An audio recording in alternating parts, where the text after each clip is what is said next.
Hey guys, welcome back to my channel. तो जैसा कि आप जानते हैं, कल हमने बैंक के बारे में सब कुछ पढ़ दिया था कि बैंकों का कॉन्सेप्ट हमारे इंडिया में आया कैसे। तो स्टार्टिंग में आपको पता है, जैसे दलाल, साहूकार, जमींदार वगैरह होते थे, लेकिन धीरे धीरे जब यूरोपीय कंपनी हमारे देश में आई तो वो अपने साथ ये बैंक वाला कॉन्सेप्ट भी अपने साथ लेकर आई थी, क्योंकि उनके देश में बैंकिंग व्यवस्था स्टार्टिंग से चालू, मतलब उनके देश में तो स्टार्ट हो गई थी, तो उन्होंने यहाँ पे भी आके इसको स्थापित करने की कोशिश की। ऐसा नहीं है कि अंग्रेज़ों ने हमें कुछ नहीं दिया, अंग्रेज़ों ने हमें बहुत सारी चीज़ें सिखाई हैं, क्योंकि जो जमींदार साहूकार होते थे वो अपने भले के लिए कार्य करते थे, उनको जहाँ प्रॉफिट दिखाई देता वो वहीं पे कार्य करते थे। लेकिन बैंकिंग व्यवस्था आने से काफ़ी लोगों को फ़ायदा भी हुआ है, काफ़ी फ़ायदा हुआ है लोगों को, ठीक है। उनका विश्वास बढ़ा है कि वो आराम से अपने पैसे की संस्था में जमा कर सकते हैं और जब चाहे तब निकलवा सकते हैं, ठीक है। तो कल हमने पढ़ा था, आपको पता है, बैंक के बारे में सब कुछ पढ़ लिया था हमने। प्राचीन भारत की बैंकिंग व्यवस्था में हमें पता है कि नलिखा, नपत्रा वगैरह कहा जाता था उन साहूकारों वगैरह जमींदारों को, और वो ब्राह्मण, क्षत्रिय आदि से ब्याज की दरें अलग अलग लिया करते थे। और मुगल काल में आपको पता है, इंदु तलब और मियादी दस्तावेज, इंदु तलब और दस्तावेज मियादी।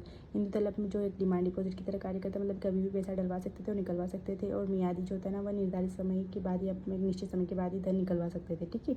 तो वो फिक्स्ड डिपॉजिट की तरह कार्य करता है। तो आज हम अपना नया टॉपिक स्टार्ट करते हैं, आधुनिक भारत में बैंकिंग व्यवस्था। तो स्वतंत्रता से पहले क्या था। तो भारत में आधुनिक बैंकिंग व्यवस्था की नींव यूरोपीय कंपनियों के आगमन के बाद हुई, मैंने आपको बता दिया था, ठीक है। ब्रिटिश शासन से पूर्व भारत में बैंकिंग का कोई विशेष विकास नहीं हुआ था। इसमें साहूकार और महाजनों का वर्चस्व था, जो आपको पता ही है। पहले आप मूवीज़ वगैरह देखते होंगे पहले की, तो आपको पता होगा, जैसे कि आप मुंशी प्रेमचंद जी, जो हमारे बहुत ही बड़े लेखक हैं, उनके उपन्यास वगैरह जैसे गोदाम वगैरह पढ़ते होंगे, तो उसमें आपको पता चलता होगा कि कितना वर्चस्व था महाजनों और साहूकारों का। वो लोगों की स्थिति कितनी दयनीय थी, किसानों की स्थिति सबसे ज़्यादा कितनी दयनीय थी। तो ब्रिटिश शासन से पूर्व बैंकिंग व्यवस्था का कोई विकास हुआ ही नहीं था हमारे इंडिया में, ठीक है।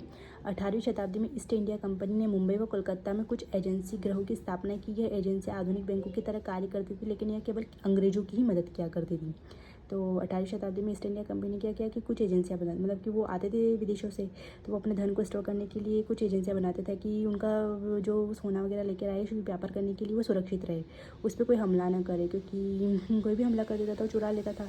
तो इसके लिए उन्होंने कुछ एजेंसी गिरोह की स्थापना करी थी, जो कि एक तरह से बैंक की तरह कार्य करते थे। कभी भी पैसा डकवा सकते थे उसमें से और कहीं भी निकलवा सकते थे। और उन्होंने केवल 2 स्थान पर स्थापित की थी, मुंबई और कोलकाता में। और लेकिन ये जो थे ना, बैंक नहीं कहलाते, क्योंकि अंग्रेजों के लिए कार्य करते थे। सबसे पहले बना था बैंक ऑफ हिंदुस्तान, ये सबसे याद रखना, सबसे पहला। लेकिन ये विदेशी बैंक था, केवल अंग्रेजों के लिए कार्य करता था, अंग्रेजों की जमा करता था पैसों को और अंग्रेजों के पैसे वापस देता था, ठीक है। यूरोपीय बैंकिंग पद्धति पर आधारित भारत का पहला बैंक, भारत की ज़मीन पर बना था, इसलिए से भारत का पहला बैंक कहा जाता है बैंक ऑफ हिंदुस्तान को। पूरी तरह से विदेशी बैंक था, विदेशी लोग इसमें थे, चाहे वो इसके कर्मचारी सारे, मतलब कि वर्कर्स वगैरह हो, या फिर इसमें जमा करने वाले, निकालने वाले, लोन देने वाले, सभी विदेशी लोग हुए थे। अलेक्जेंडर एंड कंपनी द्वारा विदेशी पूंजी के सहयोग से बना हुआ एक बैंक था, ठीक है। वर्ष 1770 में कोलकाता में स्थापित किया, लेकिन 1830 में ही बंद हो गया, मतलब कि ज़्यादा टाइम तक नहीं चल पाया ये। 1770 में स्थापित हुआ, लेकिन 1830 में ही बंद हो गया, लेकिन फिर भी कम से कम 60 साल चला है। तो उस ज़माने में 60 साल भारत की ज़मीन पर बना पहला बैंक था, बैंक ऑफ हिंदुस्तान, ठीक है, लेकिन पूरी तरह से विदेशी बैंक था। वर्ष 1813 में एजेंसी गृह के पतन के बाद अंशधारियों द्वारा 3 प्रेसिडेंसी बैंकों की स्थापना की गई थी। जो यूरोपीय लोग होते हैं ना, उन्होंने 3 प्रेसिडेंसी बैंक की स्थापना की। बैंक ऑफ बंगाल, बंगाल में स्थापित किया था। बैंक ऑफ मुंबई, मुंबई में स्थापित किया था। बैंक ऑफ मद्रास, जो हमारे चेन्नई में स्थापित किया गया था। इनके सन में याद रखना, बैंक ऑफ बंगाल 1806 में बना था, बैंक ऑफ मुंबई 1840 में बना था, बैंक ऑफ मद्रास 1843 में बना था। इन तीनों को साथ में क्यों लिखा हमने, क्योंकि पूर्ववर्ती नाम बैंक ऑफ बंगाल का पूर्ववर्ती नाम क्या था, बैंक ऑफ कलकत्ता, क्योंकि आपको पता है मुंबई और कलकत्ता में स्थापित हुए थे, तो मुंबई और कलकत्ता बैंक ऑफ कलकत्ता था, ठीक है। और ये बैंक ऑफ मुंबई और बैंक ऑफ मद्रास, इन तीनों बैंकों को मिलाकर 1921 में इसका एक पूरा ही मर्ज करके एक बैंक बना दिया गया, जिससे नाम दिया गया इंपीरियल बैंक ऑफ इंडिया, ठीक है। पूरी तरह से इसको मर्ज कर दिया गया और बनाया गया इंपीरियल बैंक ऑफ इंडिया, जो कि हमारी आज़ाद होने के बाद 1 जुलाई 1955 को इस इंपीरियल बैंक ऑफ इंडिया को, जो कि जिसमें मतलब कि शेयर होल्डर प्राइवेट लोग थे, इनका राष्ट्रीयकरण किया गया। मतलब गवर्नमेंट ने इस बैंक को खरीद कर इसका नाम स्टेट बैंक ऑफ इंडिया रख दिया, SBI। जो हमारा आज का SBI है ना, वो उसका इतिहास है कि ये Bank of Bengal, Bank of Mumbai, Bank of Madras, जो 1806 से बनी ब्रांच से बनकर आज हमारा SBI बना हुआ है। मतलब कि समझ रहे हो कि आप समझ सकते हो कि हमारे देश का मतलब सबसे पहला बैंक, और हमारे देश का कौन सा बैंक होगा जिसने सबसे पहले मतलब कि जिसने नींव रखी थी, तो आप बोलोगे वो SBI हो सकता है, ठीक है, क्योंकि ये 1806 में इसने नींव रखी थी अपनी, ठीक है। तो इन तीनों को मर्ज करके पहले हमने 1921 में क्या बनाया, इम्पीरियल बैंक ऑफ इंडिया। ये हमने नहीं बनाया था, अंग्रेजों ने बनाया था, ठीक है। उसके बाद जब हमारा देश आज़ाद हो गया तो 1 जुलाई 1955 को हमने सभी प्राइवेट लोगों को इसमें से धक्का दे दिया, और मतलब उनको उनके पैसे दे दिए शेयर होल्डर के, और सरकार ने शेयर खरीद लिए और इसको बैंक ऑफ इंडिया नाम दे दिया गया, ठीक है। State bank of India, SBI पूरी तरह सरकारी बैंक बन गया अभी, ठीक है। अब उसके बाद आता है वर्ष 1807 में अंग्रेज जब संयुक्त पूंजी अधिनियम पारित करके उसके बाद भारत में संयुक्त पूंजी वाले बैंक का मार्ग प्रशस्त हो गया था। जैसे ही 1806 में बंगाल ये बना था, और 1840 में और 1843 में बना था, तो अंग्रेज़ों का मार्ग प्रशस्त हो गया। मतलब अंग्रेज़ों को लगा कि हाँ बस अब बैंकों का निर्माण चालू हुआ एक तरह से, तो फिर उन्होंने बैंकों का निर्माण एक तरह से चालू कर दिया लगातार। तो 1865 में उन्होंने इलाहाबाद बैंक बनाया।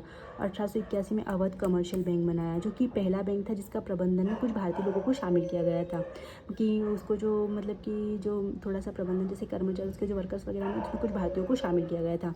उसके बाद वो बना था 1895 में पंजाब नेशनल बैंक। ये पूरी तरह से भारतीयों द्वारा प्रबंधित बैंक थे, लेकिन इसका स्वामित्व भारतीयों के हाथ में नहीं था, अंग्रेजों के हाथों में था। मतलब कि अंग्रेज अभी इसको मतलब कि अंग्रेज को शेयर होल्डर इसमें ज़्यादा थे, केवल जो वर्कर थे ना वो काम करने वाले भारतीय थे, लेकिन इसमें जो पैसा किसका लगाया था, अंग्रेजों का लगाया हुआ था, ठीक है। और ये लाला लाजपत राय के सहयोग से बना था, इसलिए इसके संस्थापक कहे जाएंगे अपने doctor Lala Lajpat Rai. Punjab national bank इसमें पूरी तरह से प्रबंधित भारतीयों द्वारा था, ठीक है। इसी अवधि में तत्कालिक 4 बड़े बैंकों की स्थापना हुई थी। Bank of India 1906, bank of Baroda 1908, central bank of India 1911 और बैंक ऑफ मैसूर 1913। अब आता है हमारा सेंट्रल बैंक ऑफ इंडिया 1911, जो हमारा CBI पहला बैंक जिसका प्रबंधन स्वामित्व सभी भारतीयों के पास था। वास्तविकता में पहला स्वदेशी बैंक कहा जाएगा कौन सा, central bank of India, CBI की स्थापना पोच खान वाला ने की थी, जो भारतीय थे। प्रथम चेयरमैन फिरोज शाह मेहता थे, जो भी एक भारतीय थे। तो पहली तरह से पूर्ण रूप से पहला स्वदेशी बैंक क्या कहा जाएगा, CBI को कहा जाएगा, क्योंकि इसका स्वामित्व प्रबंधन सब कुछ भारतीयों के हाथ में था। इसकी स्थापना की थी पोच खान वाला साहब ने की थी, और प्रथम इसके चेयरमैन थे वो फिरोज शाह मेहता थे, सब भी भारतीय थे इसमें। तो पहला स्वदेशी बैंक बना था हमारे देश की धरती पर, वो था हमारा CBI। इवन SBI जो है ना, उसको भी पहले अंग्रेजों ने स्थापित किया था, उसके बाद उसका राष्ट्रीयकरण होने के बाद वो SBI बना है, ठीक है।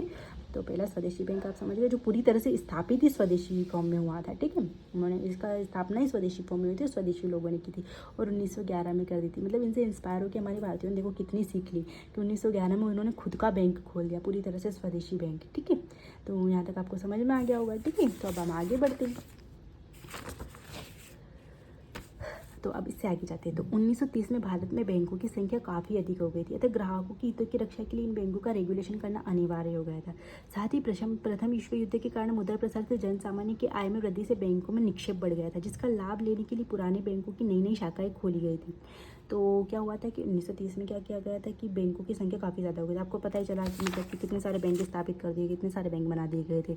अब ये बैंक अपनी मनमानी करते थे, मतलब कि लोगों के पास पैसा भी काफ़ी ज़्यादा हो गया था, क्योंकि प्रथम विश्व युद्ध के कारण मुद्रा प्रसार से प्रथम विश्व युद्ध खत्म हुआ था। जैसे प्रथम विश्व युद्ध खत्म हुआ, आपको पता था कि अमेरिका वगैरह ये सब पार्टिसिपेट हुए थे, तो हमारे देश में काफ़ी ज़्यादा उनको काफ़ी ज़्यादा सामान की ज़रूरत थी, तो उन्होंने काफ़ी ज़्यादा पैसा ये मतलब किया, तो उसमें काफ़ी ज़्यादा उनके पास धन आया।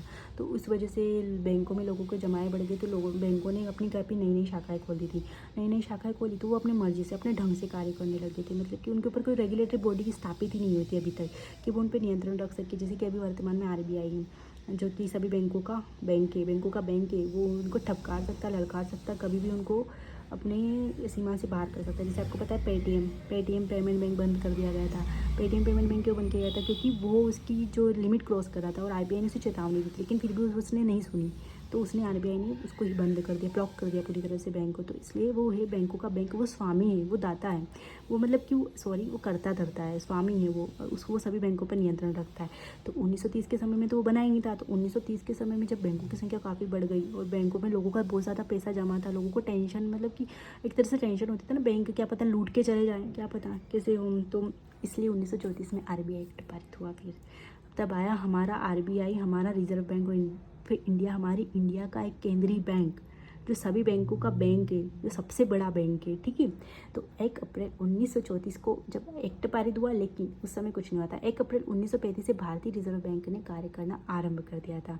इस समय बैंक का स्वामित्व निजी हाथों में था, अतः RBI को रेगुलेट करने में तक्ष नहीं था, अतः 1 जनवरी 1949 को आरबीआई को भारत सरकार ने अधिग्रहित कर लिया था, मतलब कि राष्ट्रीयकरण हुआ। जब बैंक बना था आरबीआई, जो कि सभी के ऊपर रेगुलेटरी बॉडी था, लेकिन जब ये बना था तब वो केवल मतलब निजी हाथों में इसका स्वामी था, लेकिन निजी लोगों के शेयर होल्डर ज़्यादा थे, ऐसा नहीं विदेशी लोग थे, इंडियन लोग थे लेकिन निजी थे, भारतीय भी निजी लोगों के हाथों में इसका स्वामित्व था, तो वो इतना अच्छे से रेगुलेट नहीं कर पा रहे थे। इसलिए 1 जनवरी 1949, जैसे हमारा देश आज़ाद हुआ 1947 में, 1948 में केवल 1949, 2 साल बाद ही आरबीआई को राष्ट्रीयकरण कर दिया गया, मतलब कि भारत सरकार ने निजी शेयर धारकों को, बैंकों को मतलब कि लात मार के निकाल दिया, मतलब ऐसे नहीं निकाला, उनके शेयर खरीद लिए और गवर्नमेंट का एक बैंक बन गया और एक तरह से बहुत बड़ी रेगुलेटरी बॉडी बन गया। आज एक बहुत बड़ी रेगुलेटरी बॉडी बन के काम करता है आरबीआई, और सभी बैंकों को इससे डर कर रहना पड़ता है, उसका माई बाप है मतलब सभी बैंकों का, उनके सबके ऊपर नियंत्रण रखता है। अगर आज बैंक कुछ भी करना गलती तो आरबीआई को उन्हें जवाबदेहिता होती है, इसीलिए लोगों का बैंकों के ऊपर इतना विश्वास है। नहीं तो कोई भी बैंक कितना ही पैसा जमा करके कभी भी लूट के चला जाए, ये चीज़ें नहीं होती है, क्योंकि आरबीआई के रूल्स, आरबीआई के रेगुलेशन, उनके नियम कुछ फॉलो करने पड़ते हैं सभी बैंकों को, ठीक है। आरबीआई की शक्तियों व क्षेत्राधिकार में वृद्धि के लिए मार्च 1949 में बैंकिंग अधिनियम पारित किया गया था। इस अधिनियम में 2013 में कुछ संशोधन किए गए थे, इसकी ताकत और बढ़ा दी गई थी। तो आरबीआई, जैसे कि आरबीआई का राष्ट्रीयकरण हुआ उस समय आरबीआई 1949 में आरबीआई के कुछ शक्तियाँ बढ़ाने के लिए बैंकिंग अधिनियम पारित किए गए थे, क्षेत्राधिकार में वृद्धि करने के लिए। इस अधिनियम में 2013 में और ज़्यादा संशोधन किया, मतलब आरबीआई को और ज़्यादा शक्तियाँ प्रदान की गई है। पहले थोड़ी कम शक्तियाँ थी, पहले थोड़ा कम ही रेगुलेट कर पाता था बैंक के, मतलब पहले इतना ये नहीं करती थी, ध्यान नहीं देती थी इसकी कई बातों पे, इसके नियम को फॉलो नहीं करती थी। 2013 में उसे संशोधित करके इसकी शक्तियों को और ज़्यादा पावर बना दिया गया। अगर कोई बैंक कुछ करता है तो अब आरबीआई के पास इतनी पावर है कि वो उसको मतलब कि फ्लो में से बाहर निकाल देता है, वो बैंक का पूरा अकाउंट, मतलब पूरा बैंक ही ब्लॉक कर देता है। इतनी पावर है कि वो बैंकों को करप्ट सिचुएशन में, बैंकों को मतलब कि अगर किसी के साथ फ्रॉड वगैरह, करप्ट वगैरह हो जाते हैं बैंक, तो वो बैंकों को उस फ्लो से बाहर कर देता है, उसकी जमाएँ बंद कर देता है, उनके अंदर पैसा जमा करने की फैसिलिटी बंद कर देता है, सब कुछ बंद कर देता है। तो ये हमारा आरबीआई का कॉन्सेप्ट था, और ये हमारे देश में स्वतंत्रता से पहले बैंकों का कॉन्सेप्ट था।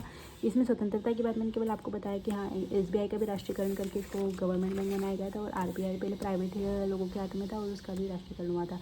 तो ये मत भूलना, एसबीआई का राष्ट्रीयकरण हुआ था 1955 में, और ये भी 1 जुलाई को हुआ था, और आरबीआई का राष्ट्रीयकरण हुआ था वो 1949 में हुआ था, और 1 जनवरी को हुआ था, ठीक है। तो ये हमारा, और हमारे से पूर्ण रूप से पहला स्वदेशी बैंक सीबीआई है, जो पोचखानवाला साहब ने खोला था, और पुरस्कार में थे, इसके चेयरमैन थे, ठीक है।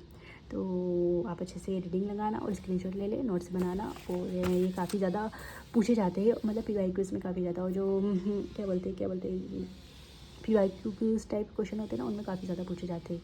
तो आप रीडिंग लगाना, नोट्स बनाना और अच्छे से पढ़ाई करना है, ठीक है। Thank you, thanks for watching, okay bye.